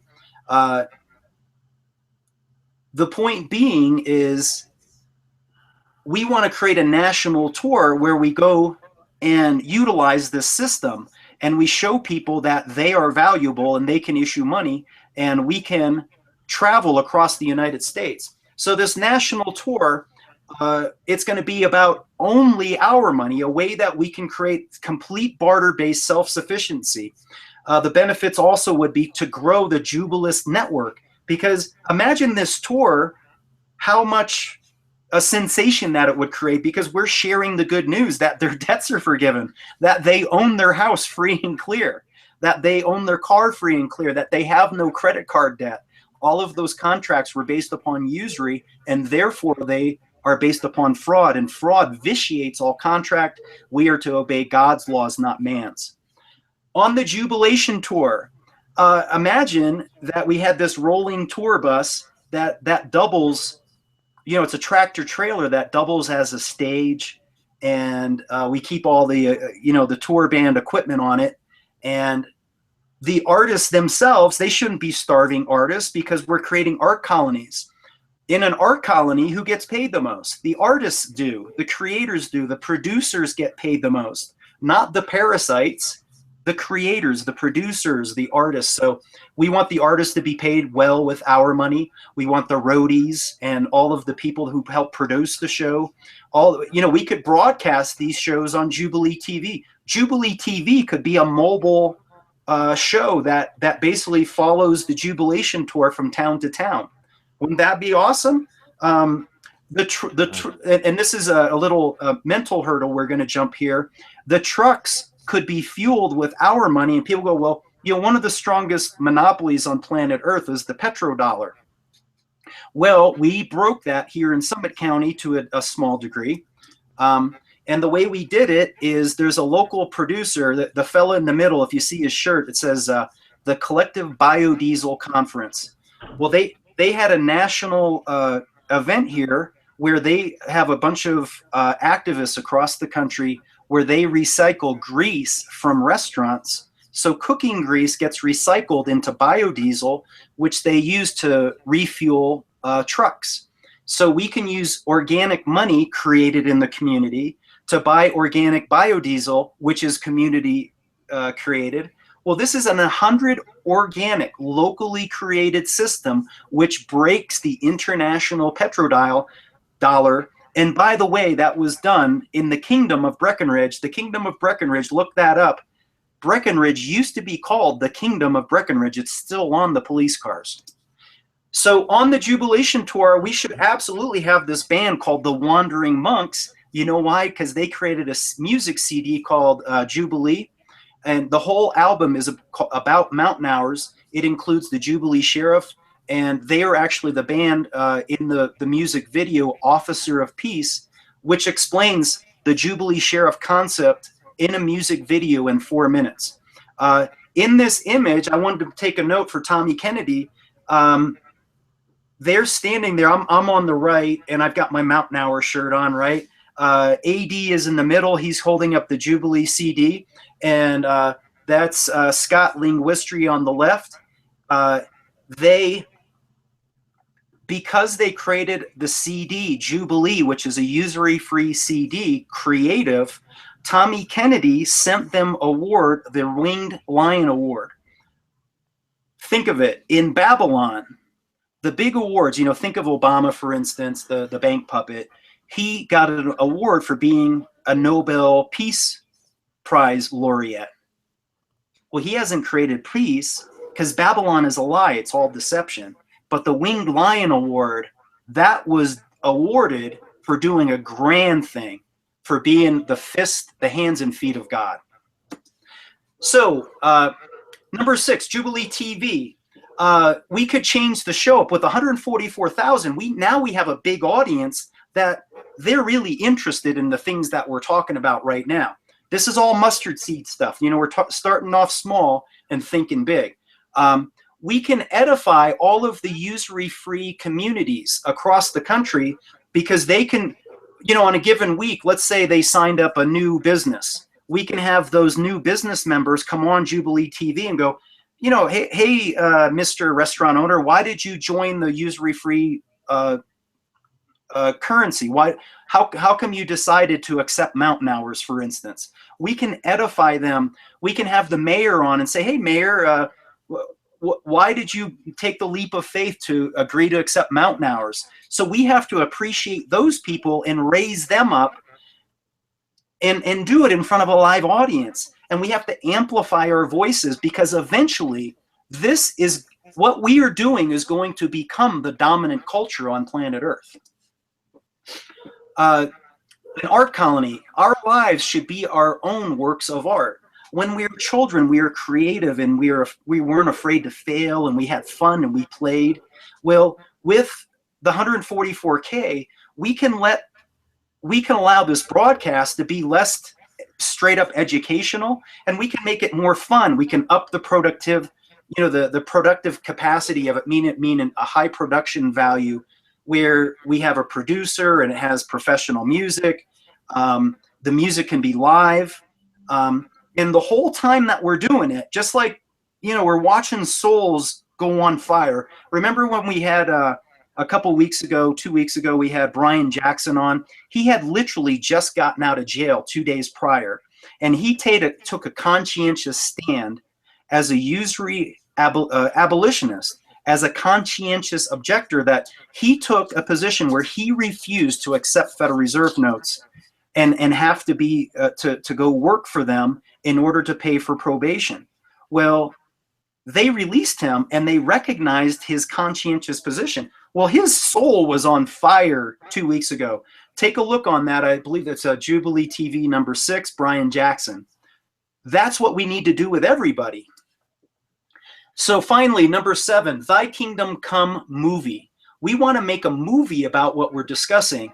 All of this, because this is the greatest story ever told. We're literally kind of creating the script right now.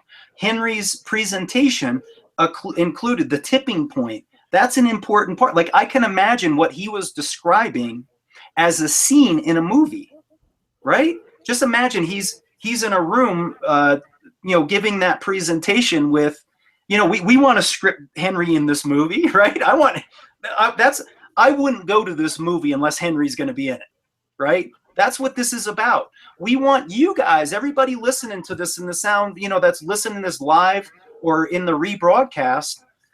We want to raise everybody up because that's what this is about. This is an explosion of consciousness. So we can write the script and script ourselves in as different characters in a movie. We're literally scripting our roles in. The third bullet point down there is to show the vision.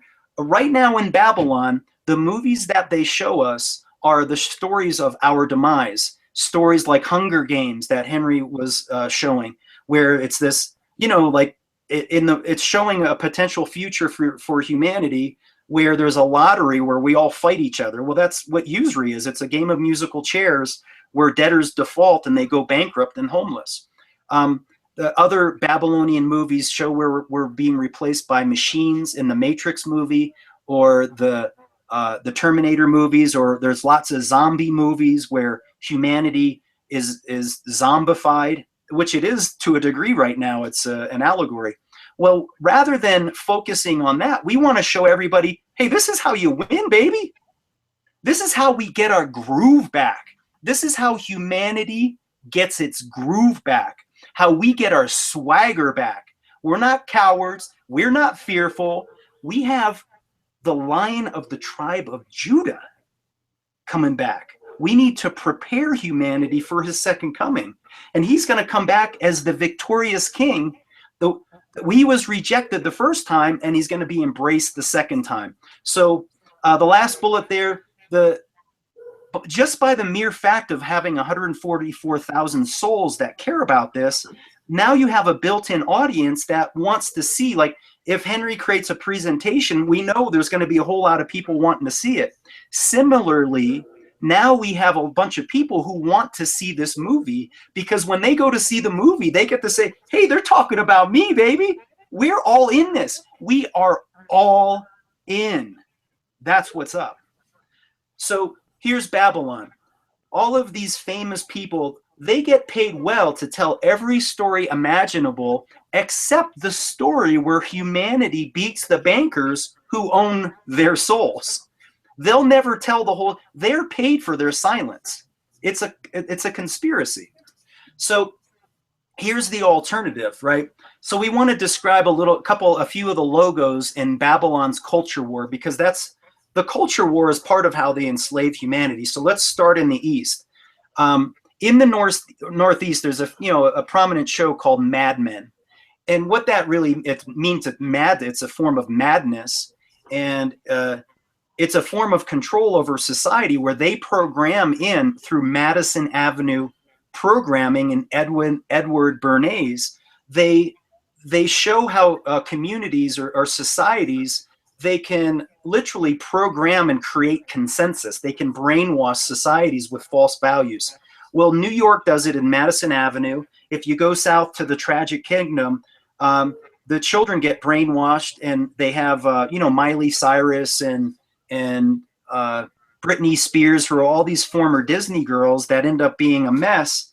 Well, children edify them and they go wayward. All of these are forms of corruption. Now you go all the way west to Hollywood, and Hollywood, obviously, they showed in the last image, they won't tell the story of our emancipation. They just give us all kinds of stories of how we're enslaved. Or they'll have, if they do give us a good movie, like last week we were showing Avatar or The Matrix or Dances with Wolves, it always shows a violent revolution, and it's always about one guy. Our revolution is about all humanity rising up. It's about 144,000 coming to being separated as the wheat and tares. It's the tipping point. So it's not one person, it's all of us becoming the souls that we're meant to be. So those are the three cities of control. So if we think of Orlando, it's tiny, and Hollywood's tiny, and Madison Avenue's tiny. Think of how much control they have over our culture and what we know. Like, you know, think of the word twerking, right? We know what twerking is because of Miley Cyrus shaking her butt in Babylon, and it's a very physical. It's all about physicality and sex and decadence. Well, we want to be the quality alternative. The reason why those three portholes of consciousness have so much power is because on the far right of the image, they have unlimited funding from the Federal Reserve System. Babylon funds them well. They're really tools, they're weapons. It's Babylon's culture war, so they enslave minds. So rather than complaining that, on the top left, we're going to use the Ark of the Covenant, which includes, that's the container of law, like your skull. Your skull, once it obeys and understands God's law, your skull is a container of law. Your skull is the Ark of the Covenant. It's a usury-free Jubilee concept. It's a new paradigm. Well, when we realize that we can all issue money, well, a little community here like Summit County, rather than, you know, it was established because of gold and silver was found here first 150 years ago. Then snow was the value that people come here now for. Well, we want to show that humanity, human being souls, that's the real value. And once the human beings that our tribes value themselves, we can issue unlimited amounts of money to create the alternative culture and create our own movies of our emancipation. And here's a little bit of artwork from Brett Jones. It's showing on the far right, we have Babylon, and this is actually supposed to be Denver, where you have a SWAT team, and they're leaving. It's, you know, it's all about austerity, higher taxes, lower benefits, lower wages, jobs being offshored, debt, and like last summer, there's Ferguson violent, everything's burning, everything's going the wrong way. There's a predator drone there. Well, coming up out of Babylon, you see the SWAT team member taking off his stormtrooper gear, and he's got a mountain hour in his hand. And because they're waking up, they want to come to the light, and we are to be the light of the world, and that's what this whole concept is. So you move to the left, and you see the Levite priest carrying the Ark of the Covenant, and the children are celebrating. Children of all colors and nationalities, believers and non-believers, everybody is invited on the Exodus. This is the last slide, and this is a fulfillment of prophecy from Isaiah 13:12. And it says, God says, I will make a man more precious than fine gold. And what God's asking of us is our souls to be made manifest. Because when all of us do that in a collective, a group activity, then we create the kingdom of heaven. So, oh, I had one more slide. I forgot I put this on. Anyway, human potential is the Earth's greatest untapped natural resources. So be the change, join the 144,000.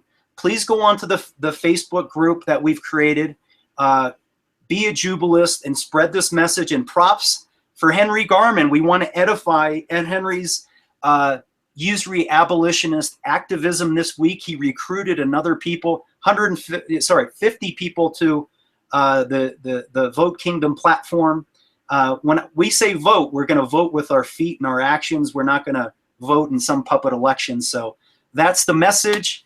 And we are running a hair late. So I'm going to turn it over to Henry for comments. Let me close that. And I need to stop sharing. I'm back. Henry, did you have any questions? Because I want to get into the chat quickly. No, why don't we get into the chat, into the questions that people are asking? Okay.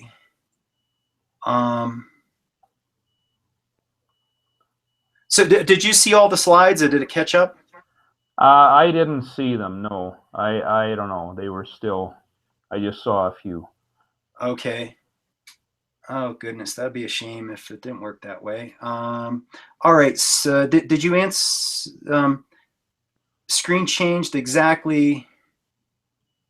I'm reading Joris's question. If there's a 1 hour currency created by lots of people, there has to be oversight. Basically the question is what is the oversight like? How do you oversee this? And well, just think of it right now. Communities right now issue. I'm just going to make an example. In our community, in most communities in the United States, every Friday night there's a high school football game, and they issue IOUs called tickets, right? And they trade those IOUs for Federal Reserve notes. Well, if the community wanted to be corrupt, they could sell more tickets than they had seats, right? But that doesn't happen. We're so used to all of the bad things that the bankers do with our money, and then the way they corrupt the money. We're thinking that everybody is going to be that corruptive of the currency. Now, a better way to think about all of this is that everything, the reliability and the management aspects of this, you can take the exact same managers that are working in this system and they don't even know that it's evil. People that work at your local bank, like they might not necessarily, or they blind themselves out to it and they don't have a way to get another job. My neighbor here is a banker and he knows it's evil, but it's how he makes a living. You know, he has to sell his soul. We all have to sell our soul to a degree in Babylon. And everybody that's doing work in the system now, he could easily transfer over to our system. So we have to think of the end goal, and the people are generally good. We're just operating, we're malfunctioning in a corrupt system. So I can, if you go to my website is startourmoney.net, I'll type it in. It discusses a lot of these mechanical problems.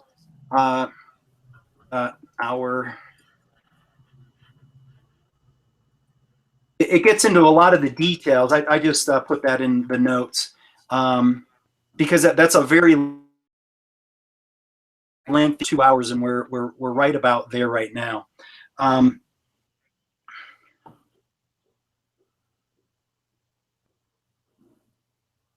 But yeah, the question was on an international scale, what happens with, you know, how can you be sure an hour issued by somebody in another country, you don't know anything about them?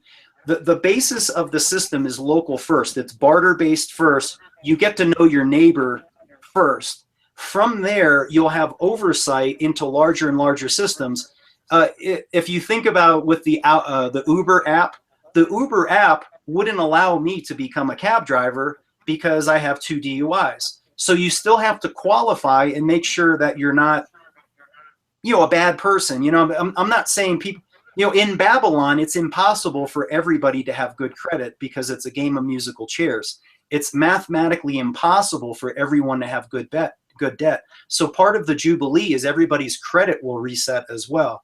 But when you have a community-based system, the community is going to want to make sure as a top priority so that they don't get enslaved. This is a re-educational thing, is we believe one of your most important natural rights is your ability to issue your own money. Now, with that right comes a responsibility, is you have to, you know, as it said, is my oath is my bond is my oath. You are nothing. We have to become more noble. We can't just be a mess. And part of that is people will set up to make sure that the people in their local community are issuing currency in an honest way, that they're honest people that are going to deliver the products that back up the pieces of paper. We're not just talking about issuing a whole bunch of money willy-nilly. Just like a restaurant owner just doesn't issue a whole bunch of gift certificates. You know, a restaurant doesn't issue $1 million worth of gift certificates if in a year they only sell $100,000 worth of food. You know, they issue gift certificates in a way that's commensurate with the amount of productivity that they have. So we're already doing a phase of these things right now in our communities. We just have to be more organized. Again, all of these things are done in Babylon to a degree. We're just eliminating the monopoly. We're eliminating the interest and the usury. We're using some components that are awesome. You know, money as a technology isn't a problem. The technology goes bad when you have the usury. So if you eliminate the usury and make it a barter-based money system, you can still have all of the technology and convenience that we have right now. Going up, Austin City Council is basically shutting down Uber and Lyft in lieu of having a biometric data. Well, that kind of, whenever there's, as Henry was saying, disruptive technologies, you know, they will shut them down to a degree. But if we do these things en masse, when people get the big idea, once the idea happens, again, it's 99.9% of planet Earth are on Earth are debt slaves. We have to stop thinking that we're Americans and we're white and we're black and we're men and Republicans and Democrats. If we just say we are debt slaves and I don't want to be a debt slave, well, how do you stop being a debt slave? Jubilee. So, all right. How do we get around Big Brother? Thousands of city council meetings, and basically what you know, these town council meetings happen, and what Janice is describing is usurpation. So what will happen in the Babylonian system now is there's an issue, like in our community recently, it was fluoride. So we had like maybe 100 people at the local town council meeting trying to get fluoride out of the water. Well, they had, you know, 7 town council meeting members, and the mayor actually was a dentist who helped to bring fluoride into it.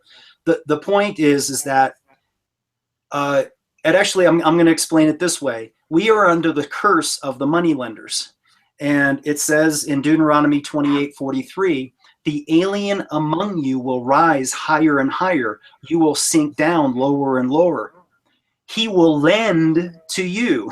You will not lend to him. He will become the head and you will become the tail. So it doesn't matter how many people we have.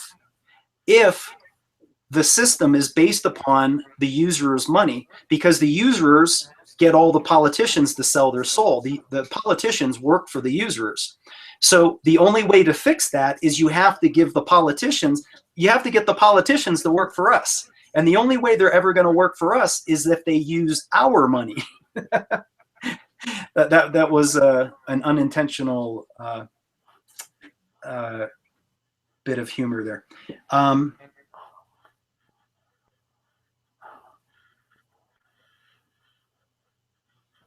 This is assuming mayors and others in power care what people think. Well, here's the thing: is even once the Jubilee sheriff works for the people, there comes a point where it's so overwhelmingly powerful that they will have to capitulate, because literally, you know, imagine in your community, everybody was promised that their mortgage was going to be forgiven, including the police and the military and the town council, that all of their debts, they would own free and clear everything, and they could issue money. And by the way, their children could do the same thing, their whole families. That's a pretty good, what would you pick? Continued Babylon where it's just nonsense? I think, I'm fairly certain, I know, I'm positive. I want to be the guy that goes to the local town council and pitches this. I guarantee you I close that deal.